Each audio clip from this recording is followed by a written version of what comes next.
I can't let this happen to my kids, because I know that's who it's for. It's not for me.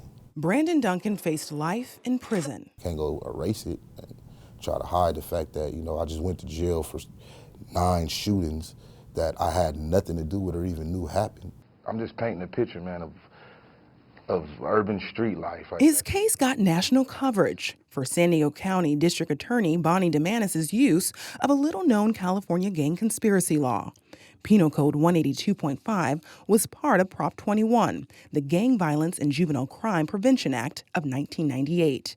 It makes it a felony to be an active member of a gang, know about the gang's criminal activity, and to promote, assist, or benefit. A person found guilty of conspiracy faces the same prison time as the gang member who actually carries out the crime. You get who the person that did the crime. You can't just grab everybody based off of somebody else's crime. Just get that person. Do real police work. That's what you get paid to do. Trying to make $1 million, I ain't stopping till I'm silly rich. Duncan is a rapper known as Tiny Do. Prosecutors argued his lyrics helped prove his guilt. I was like, yeah, right.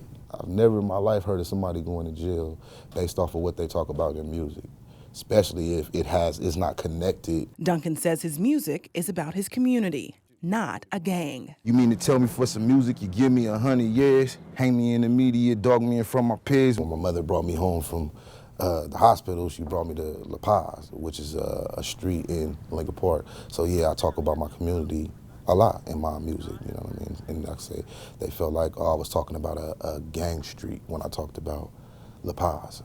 You know what I mean? Like, he's talking about these gang-infested areas. I'm talking about where I grew up at, period.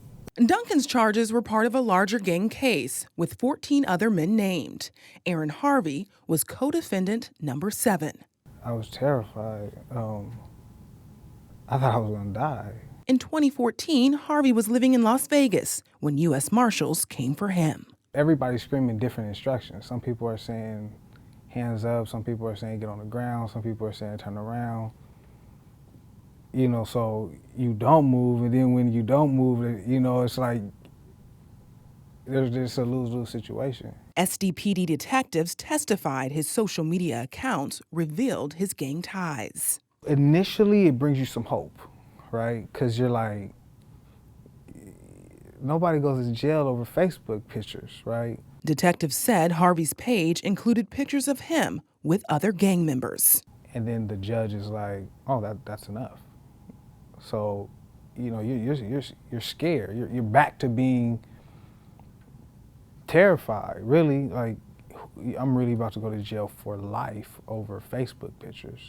Harvey and Duncan say the men charged have this neighborhood in common. They also say growing up in Lincoln Park, it's easy for a young man to get on the radar of police. Prosecutors argued Duncan and Harvey were active gang members when others in the gang carried out attempted premeditated murder. They faced 25 years to life in prison. For 7 months, they were locked in the George Bailey detention facility awaiting trial. Harvey says the jail lived up to its violent reputation. Yeah, you just got to hold all that in, because at any moment in time, when it go down, it go down. So your tears, your scaredness, you got to live to see another day. You got to live to see another court date. One of those dates was a hearing about the merits of the district attorney's case against Duncan and Harvey. A Superior Court judge ruled there was no evidence connecting the men to the drive-by shootings. They were free. 2 years later, Harvey says he doesn't feel free. I still feel like I can, at any moment in time, just go back to jail. Duncan shares this fear. You scared. Because, I don't, 182.5 is still on the books. I don't know if they're going to come kick my door in tomorrow based off of me doing what I'm doing with you right now. Me speaking out, me being a voice for the voiceless. Duncan still makes music about where he's from and what he's been through. Then go to sleep like it never happened, but want to give me life because I was out here rapping.